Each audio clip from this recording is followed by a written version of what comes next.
여러분 안녕하십니까. 지난주부터 정치권을 뜨겁게 달구는 이슈가 있습니다. 김경수 전 경남지사 복권 관련 논란인데요.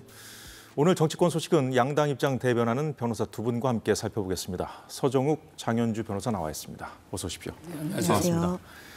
네, 김경수 전 지사 복권 문제 짚어보기 전에 여름 휴가를 마치고 오늘 복귀했습니다. 윤석열 대통령이 조금 전 이른바 방송사법, 야당이 두 번째로 단독 처리해서 넘긴 이 법안들에 대해서 거부권을 행사했는데요. 먼저 서정욱 변호사님께 여쭤보죠. 자, 이번 제2요구권 행사로 지금까지 21번째 거부권 행사라고 하는데요. 이 숫자가 여권 입장에서 좀 부담이 되는지 모르겠습니다만 왜 이 제2요구가 불가피했는지에 대해서 좀 설명하는데 대통령실 입장문을 보니까 많이 할애를 했더라고요. 지금 이제 21번 이거는 뭐 중요한 게 아니에요. 루즈벨트 대통령 있잖아요. 600번 이상 그 행사했거든요. 저는 닭하고 이제 그 달걀이 먼저냐 닭이 먼저냐 이거는 이제 다툼이 있지만 이 거부권은요 다툼이 없이 이거는 민주당이 잘못이에요. 민주당이 먼저예요. 민주당이 먼저 말도 안 되는 법을 이렇게 단독으로 처리하니까 어쩔 수 없이 거부권이 되고 다시 재의결해서 표결하고 또 이게 쓰레기통에 버리고 폐기되고 이런 과정이 반복되는 거죠. 이 모든 처음에 첫 출발은 왜 법을 마음대로 이렇게 일방 처리하느냐 말이에요. 합의 처리하면 이게 이런 일이 없잖아요. 저는 뭐 방송법에 대해서도 대통령실에서 크게 부담 없이 이거는 말도 안 되는 악법이니까 그냥 이번에 재요구했다 이래 봅니다. 네, 장현주 변호사님 반박 듣고 다음 소식으로 넘어가죠. 사실 대통령실에서는 거부권 행사가 불가피했다라는 부분을 내세우는 것 같은데요. 저는 이 불가피했다라는 부분 방송사법에 대해서만큼은 동의하기가 어렵습니다. 아시다시피 국회의장이 우원식 의장이 중재안도 내걸었었거든요. 사회적 타협 기구에서 함께 논의해보자라고 했고 그때까지만이라도 정부와 여당이 이사 선임에 대해서 중단해 줄 것을 요청했지만 이걸 받아들이지 않은 것도 정부와 여당이었습니다. 저는 얼마든지 중재안으로 갈 수 있는 가능성이 있었음에도 그것을 거부하고 그리고 야당의 지금 국회 통과와 그리고 대통령의 거부권이 나온 이 상황은 대통령실에 더 큰 책임이 있다 이렇게 생각합니다. 네, 대통령의 방송사법 제2요구권 행사 관련해서 두 분 입장 간단히 들어봤고요.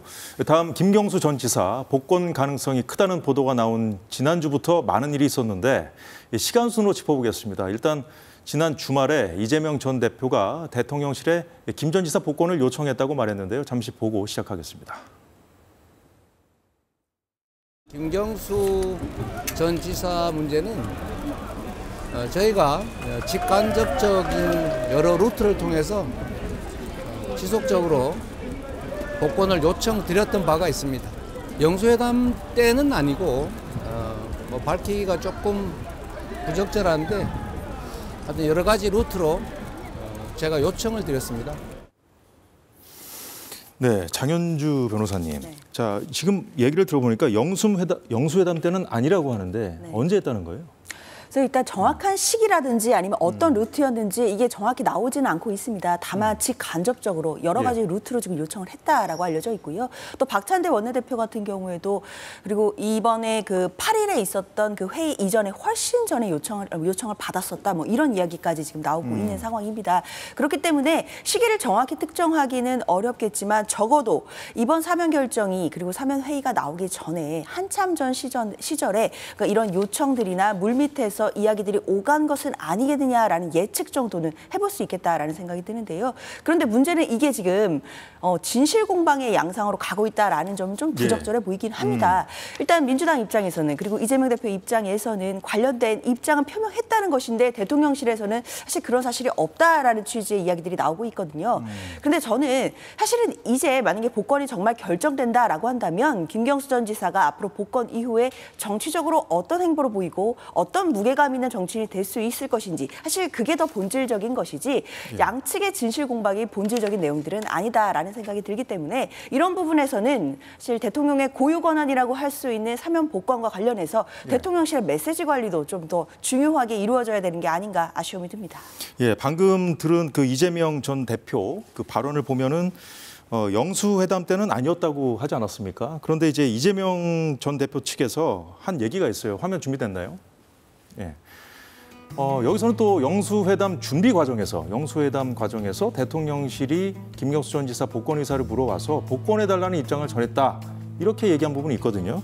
자, 여기에 대해서 장 변호사님 말씀하셨지만 저 여권 관계자 얘기도 있죠. 자, 윤석열 대통령과 이재명 당시 민주당 대표 회담을 앞두고 여기도 이제 영수회담 앞두고 했다고 하는데 민주당 측이 복권 요청의 사실 자체가 없다고 했습니다. 좀 메시지가 좀 혼선되는 느낌이 있거든요. 어떻게 보십니까, 서 변호사님? 뭐 제가 보기에 저는 이재명 측이 거짓말하고 있다 봐요. 왜냐하면 이게 이렇게 중요한 문제라면요, 진짜 요청했다면 이렇게 몰래 살짝 요청할 게 아니죠. 오히려 이제 공개적으로 당당하게 요구했겠죠. 그래야만 이재명 대표도 통 큰 모습, 경쟁자까지 복권을 요청한다 이런 모습도 볼 수 있고요. 그다음에 영수회담 준비할 때 했으면 그다음에 영수회담 할 때 A4지 몇 장 들고 15분인가 일방적으로 읽었잖아요. 그게 김경수 복권해달라는 게 없잖아요. 그 중요한 게 왜 빠졌죠?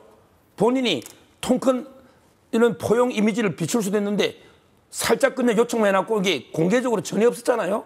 아무 증거 없잖아요, 요청했다는. 저는 지금 와서 복권이 기정사실화 되니까 오히려 이제 이재명 측이 우리가 요청한 것처럼 숟가락 하나 얹으려는 이런 게 전략이 아닌가. 제가 볼 때는 저는 대통령실 발표가 더 상식에 맞다고 봐요. 네, 그런데 여당에서도 민주당에서 복권 요청한 것은 맞는 것 같다는 입장이 나왔어요. 그런데 시점이 좀 다릅니다. 최근 민주당 측에서, 그러니까 최근에 민주당 측에서 이제 요청이 온 것은 맞는 것 같다. 그러니까 시점이 좀 다릅니다. 영수회담 근데 어떻게 보면은 이재명 전 대표 아까 발언 들어봤습니다만 영수회담 때는 아니라고 하지 않았습니까? 네. 그거와 또 연결져서 볼 대목인지 저희가 좀 더 살펴봐야 될 것 같고요. 다음 여권 관계자 얘기 하나 더 있죠. 재작년 12월에 김경수 전 지사를 사면하며 총선에 영향을 주지 않기 위해서 복권을 분리하기로 결정했다. 자, 이 말인즉슨 사면을 결정했을 때 이미 복권까지 결정을 했었고 최근에 이거를 그냥 분리해서 그냥 정리했을 뿐이다. 이런 얘기로 들리는데요, 장 변호사님. 사실 이런 부분을 확인하기는 참 어려운 부분인 것 같습니다. 물론 재작년에 사면을 할 때 복권이 이미 정해져 있었다. 이 내용이 맞는 이야기일 수도 있겠지만 적어도 우리가 사면과 복권을 이렇게 따로 떨어뜨려서 하는 것 자체가 굉장히 이례적인 것이거든요. 대부분은 사면을 하면서 복권이 함께 진행되는 경우가 더 일반적이기 때문에 당시 재작년에 김 전 지사에 대해서 사면만 이루어지고 복권이 이루어지지 않을 때 오히려 이것이 굉장히 정치적으로 노림수가 있는 전략적인 선택 아니었느냐라는 말들이 많이 나왔었습니다. 그렇기 때문에 저는 오히려 김경수 전 지사에 대해서 사면과 복권을 시기적으로 별도로 떨어뜨려서 하는 바람에 이 모든 논란들이 지금 나오고 있다라고 생각이 들고요. 애초에 재작년에 사면이 될 때 복권까지 함께 되었더라면 그 당시로서 모든 논란이 종결될 수 있었음에도 대통령실이 이 논란을 너무 더 길게 끌어온 것 아니겠느냐 하는 생각이 듭니다. 서주호 변호사님 반박해 주시죠. 지금 이제 최경환 옛날에 부총리는 사면 복권돼서 이번에 경산에 무소속 출마됐잖아요. 대부분은 이제 우리 변호사님 말씀처럼 사면 복권은 이제 같이 가는 게 일반적이죠. 저는 대표적인 게 옛날에 전두환 대통령이요.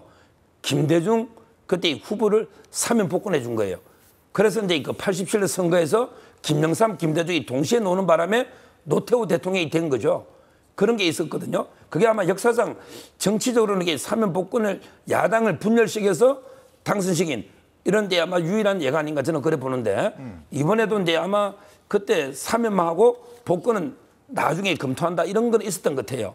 왜냐하면 이게 복권이 돼버리면 총선에 바로 김경수 지사가 출마할 수도 있고 또 여러 역할을 할 수가 있잖아요. 그래서 아마 이제 그때는 총선에 영향을 안 주기 위해서 일단 사면만 했고 그다음에 그 후에 검토한다 이런 이제 내부에 논의는 있었던 것 같아요. 그런데 이번에 아마 이제 복권을 했는데 저는 이게 국민 통합을 내세우긴 하죠, 겉으로는. 근데 제가 보기에 정치 책략적으로 보면 상당히 이재명 대표를 좀 이게 견제하는 오히려 이제 야당의 분열 요소로, 분열의 촉진제로 이런 게 좀 의도가 없다고 보긴 어렵지 않을까 저는 그렇게 분석합니다. 예, 그렇게 보시는군요. 자, 그런데 이런 상황에서 이재명 전 대표 측에서 언론에 또 얘기를 흘렸네요. 대통령실에서 영수회담 전에 용산에서 이재명 후보의 경쟁자를 제거하는 제안을 했다는 건데요. 특정인을 거명하진 않았습니다만 김경수 복권 이슈와 맞물려서 나온 얘기거든요. 경쟁자라면 김경수 전 지사를 얘기한 것이 아닌가, 이제 여러 언론들이 그렇게 보고 있는데, 자, 이재명 당시 대표가 원한다면 복권을 안 할 수도 있다, 일종의 딜을 제안했다는 뜻으로 읽히는데 대통령실은 물론 부인하고 있습니다. 장 변호사님, 이 상황 어떻게 보고 계십니까? 그렇죠. 그러니까 결국에는 대통령실 입장에서 이재명 대표가 불편해할 만한 경쟁자가 있다라고 한다면 그 사람에 대해서는 뭐 복권이 되었던 어떤 또 이득을 주지 않겠다라는 취지의 이야기가 왔었던 것이고, 이재명 대표는 그것을 원하지 않는다라고 거절했다라는 것이 또 박지원 의원의 또 이야기이기도 합니다. 그렇다면 사실 물론 이 부분에 대해서도 진실 공방이 되고, 그러면 사실관계를 가려보는 것은 뭐 가려보려고 마음만 먹는다면 뭐 금방 가릴 수 있겠지만, 사실상 현실적으로 가리기는 어려운 얘기를 드릴 거라고 생각이 들어요. 그만큼 진실 공방으로 빠져들 그런 가능성이 높아지는 이야기라고 생각이 드는데, 예. 그럼에도 저는 장기적으로 봤을 때 이런 이야기들, 그러니까 김경수 전 지사의 복권을 두고 이런 많은 논란이 나오는 것 자체가 결국에는 대통령실에게는 마이너스가 될 수밖에 없다고 저는 생각합니다. 그리고 이 과정에서 결국 야당 대표는 본인의 경쟁자가 될 수 있음에도 김경수 전 지사의 복권에 대해서 어느 정도 가능성을 타진한 반면에, 그런데 대통령실에서는 야당 대표와의 어떤 물밑에서의 딜을 하거나 거래를 하려고 했던 흔적들이 지금 드러나고 있는 것 아니겠느냐라는 지적도 나올 수 있는 것이거든요. 그렇기 때문에 대통령의 고유권을 지금 행사하고 있는 이런 국면에서 메시지 관리가 안 되고 여러 가지 논란들이 이러쿵저러쿵 나오는 것, 이것 자체로 저는 대통령실에게는 장기적으로 크게 마이너스가 될 것이다 생각됩니다. 자, 서정훈 변호사님, 아까 전에 이제 김경수 전 지사의 복권을 본인이 요청했다는 이재명 전 대표의 발언 거짓말로 본다고 하셨는데, 글쎄 지금 나온 얘기는 모르겠지만 이게 사실이라면 물밑 대화가 있었던 거 아니냐, 이런 추측도 가능한 대목이거든요. 그러니까 물밑 대화가 있었을 거고요. 그때 아마 그때는 이재명 대표하고 윤석열 대통령이 좀 분위기 좋게 서로 협조해보자, 협치, 이래가게 영수회담이 된 거 아닙니까? 그러니까 이제 그때는 아마 대통령이 오히려 덕담으로 경쟁자를 안 만들겠다, 이 말은 이제 김경수 지사도 복권 안 해주고, 특히 치열하게 경쟁했던 원희룡 이분들께 비서실장 임명 안 하고 이런 식으로 제안했을 건데, 오히려 이제 그 대통령이 추측인 거죠. 그렇죠. 그때는 이제 분위기가 좋은 협치할 분위기니까 예. 오히려 이제 대통령이 안 해주겠다, 뭐 이렇게 해서 이재명 대표도 이제 그 흔쾌하게 동의했을 거고요. 근데 지금 왜 갑자기 하느냐? 그건 이제 그때는 협치 분위기고요. 지금은 이제 다시 협치가 깨졌잖아요. 그러니까 아무래도 김경수 지사 복권되면요, 가장 피해자는 이재명 대표 맞아요. 왜냐하면 이제 반 이재명 세력이 구심점이 되잖아요. 친문. 그러니까 이제 그때하고 지금은 상황이 달라졌으니까 그때 협치할 때는 안 하겠다 했다가 이제 협치가 깨지고 있잖아요. 다시 이재명 대표하고 전면적이잖아요. 그러니까 이제 대통령실에서 저는 복권한 게 아닌가, 이렇게 분석합니다. 예, 잘 들었습니다. 자, 이런 가운데 김경수 전 지사의 복권을 두고 주말을 지나면서 오히려 여권이 더 크게 술렁이는 분위기입니다. 한동훈 국민의힘 대표, 김경수 전 지사의 복권을 반대하고 있기 때문인데요. 한동훈 대표가 임명한 김종혁 최고위원의 발언 듣고 이야기해보겠습니다. 정치인들에 대해서 사면복권을 남발하면 안 된다라는 그 대상에는 모든 정치인들, 여야를 따질 것 없이 당시 법무부 장관이던 한동훈 장관이 얘기했던 건 모두가 포함되어 있던 걸로 알고 있어요. 대통령의 권한은 존중돼야 된다고 생각을 해요. 대통령이 내린 결정이니까 여당에서는 아무도 아무런 말도 하지 마라라고 얘기하는 거는 별로 이렇게 긍정적으로 보이지는 않습니다. 그렇다고 해서 우리가 무슨 반기를 드는 것도 아니고, 당정 갈등은 있을 수밖에 없고 또 있어야 됩니다. 존재하는 갈등을 어떻게 극복하느냐에 따라서 그 모양새가 달라지는 거죠. 네, 한동훈 대표가 본인 힘으로 반대한다고 얘기한 적은 없습니다. 물론 측근이나 뭐 언론을 통해서 지금 그렇게 반대하는 걸로 알려지고 있는데, 취윤계와 대통령실에서는 대통령 고유 권한 갖고 여당 대표가 이래라 저래라는 것은 뭐 적절하지 않다, 요즘 불편한 기색을 감추지 않고 있는데, 자, 그런데 이제 김종혁 최고위원의 얘기를 들어보니까 물론 뭐 대통령이 내린 결정이니까 존중해야 된다고 얘기를 하면서도 대통령이 결정했다고 해서 여당에서 그냥 따라가야 되는 것이 맞느냐 이렇게 좀 반론 이 부분이 좀 방점이 찍혀 있는 것 같거든요. 그렇죠. 그렇기 때문에 한동훈 대표가 지금 물론 본인의 입으로 반대 입장을 내고 있지는 않지만 여러 갈래로 반대의 입장을 표명하고 있는 것 자체가 굉장히 전략적이다라고 판단할 수밖에 없습니다. 게다가 더 나아가서는 한동훈 대표가 자기 정치를 하고 있다라고 생각할 수밖에 없겠는데요. 왜냐하면 결국에는 김경수 전 지사가 복권이 된다라고 한다면 야권에서 또 유력한 대권 주자로 성장할 것이면 뭐 분명한 사실일 것 같고요. 그렇기 때문에 한동훈 대표로서도 나중에 혹시라도 겨루게 될 수 있는 또 야당의 대권 주자를 향해서 또 어느 정도의 견제구도 날릴 수 있는 그런 측면이 있다라는 생각이 듭니다. 그렇기 때문에 전략적으로 반대하고 있다. 그리고 김경수 전 지사의 어떤 범죄 혐의를 다시 한번 꼬집으면서 자신이 반대했다라는 사실을 명확히 해두려고 하는 그런 입장 정리로 보이기도 하거든요. 그런데 문제는 이런 전략적 반대가 본인의 생각하는 대로만 흘러가지는 않는 것 같다는 겁니다. 왜냐하면 이번에 마치 한동훈 대표의 이야기만 듣고 있다 보면 김경수 전 지사만 복권이 되는 것 같거든요. 그렇지 않고요. 국정농단의 주범이었던 분들도 지금 이번에 사면 복권 대상자가 됩니다. 그렇다면 그분들의 민주주의 파괴 범죄에 대해서는 왜 논하지 않는지 국민들 보시기에는 또 내로남불의 한 가지 모습이 될 수밖에 없는 상황이고요. 그리고 이렇게 전략적이지만 반대 의사를 표명함으로써 대통령실과의 충돌은 당연히 일어날 수밖에 없는 상황입니다. 또 불협화음들이 보여지고 있는 상황이기 때문에 가뜩이나 지금 한동훈 대표가 집권 여당의 대표로서 대통령실과 각을 세우는 것 아니냐라는 우려가 있는 상황에서 이렇게 대통령의 고유권을 두고도 갈등이 있다는 것 자체만으로 한동훈 대표에게는 나름대로 부담스러운 리스크가 될 것으로 보입니다. 저 내로남불 지적까지 하셨는데 그 지적을 좀 감안해서 한 발언인지 모르겠습니다. 김종혁 최고위원이 뭐 한동훈 대표가 여야를 따질 것 없이 이런 문제 제기를 좀 해왔다는 발언도 좀 하지 않았습니까? 자, 그럼에도 불구하고 지금 이제 장현주 변호사 얘기한 것 중에 이제 아까 전에 이제 서 변호사님이 가장 큰 피해를 입게 될 사람이 이제 복권으로 이제 이재명 전 대표라고 하셨는데, 근데 이제 한동훈 그 대표도 이 부분을 좀 의식해서 지금 이렇게 하는 것 같다 이렇게 말씀해 주셨거든요. 예. 지금 이제 뭐 법적으로야 다 이게 범죄자들 사면 복권하다 보면 이게 그거는 뭐 너무나 당연한 이야기고 반대하는 게요. 예. 정치적으로 이게 분석해 보면요. 네. 지금 한동훈 대표 측에서 반대하는 이유는 두 가지 같아요. 정치적으로. 표면적인 이유 말고. 예. 하나는요. 뭐냐면 이제 김경수 자 복권 시기 주면 오히려 그 야당의 파해가 커질 수 있다. 옛날에 조국 대표도 지민 비조 이것 때문에 졌다고 생각해요. 그러니까 분열시키는 게 아니고 오히려 중도까지 김경수자가 확 더 이게 중도까지 흡수하면 야권 전체의 파해가 커지면 우리한테 이게 불리한 게 아닙니까? 이렇게 이제 분석하는 이게 첫째 이유고요. 네. 그다음에 더 깊은 이유는요. 뭐냐면 이제 그 한동훈 대표 측에서 볼 때 정계 개편의 우려까지 겁내는 것 같아요. 무슨 말이냐면 이게 예. 그 옛날에 박영선 총리설, 그다음에 양정철 비서실장설, 그게 놓을 때 김경수 복권설이 놓거든요. 예. 그러니까 이제 반 이재명 세력을 다 이게 묶는다. 그래서 이제 필요하면 이게 대정계 개편까지도 가능할 수 있다. 이런 이야기가 그때 있었어요. 물론 이제 그 총리설하고 비서실장설이 해프닝으로 끝난 것처럼 보이지만 실제 대통령실의 일부 참모들이 그 의견이 있었거든요.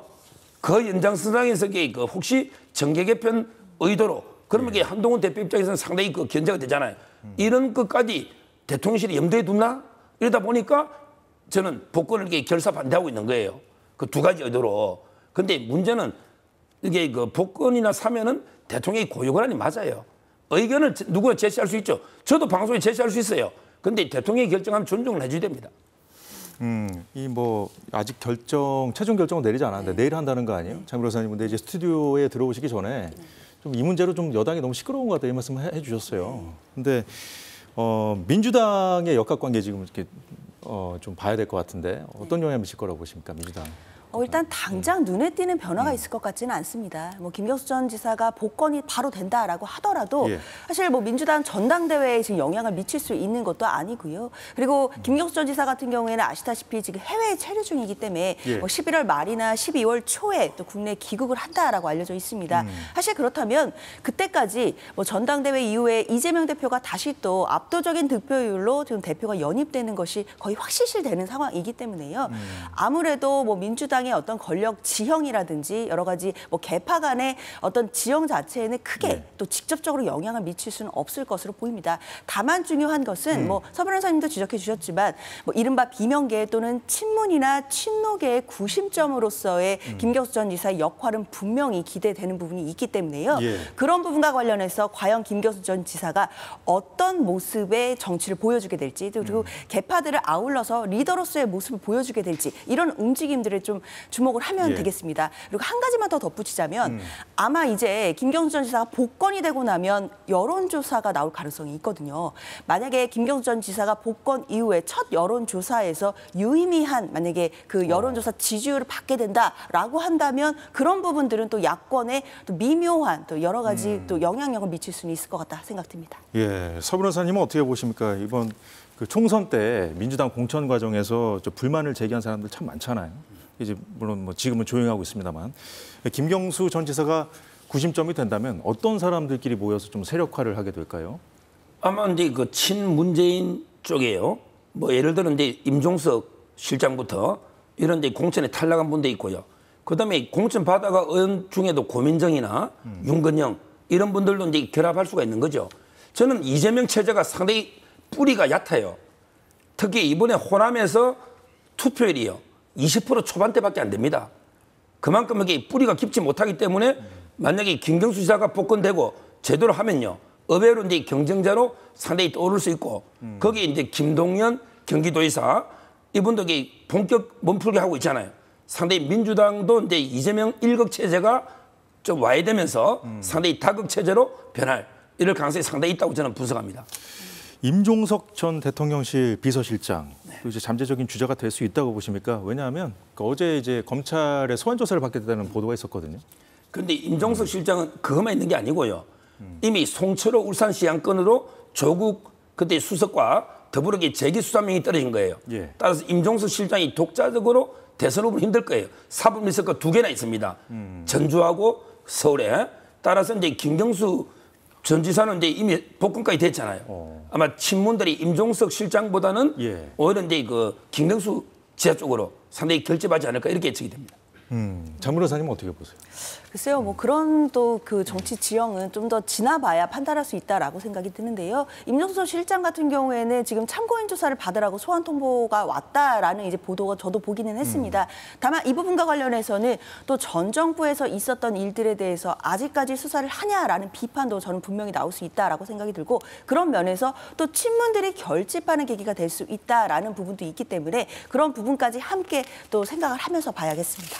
예, 내일 최종 결론을 낸다고 하죠. 김경수 전 지사 복권 문제 당분간 이슈가 되긴 할 텐데요. 오늘은 여기까지 보겠습니다. 오늘 두 분 말씀 잘 들었습니다. 고맙습니다.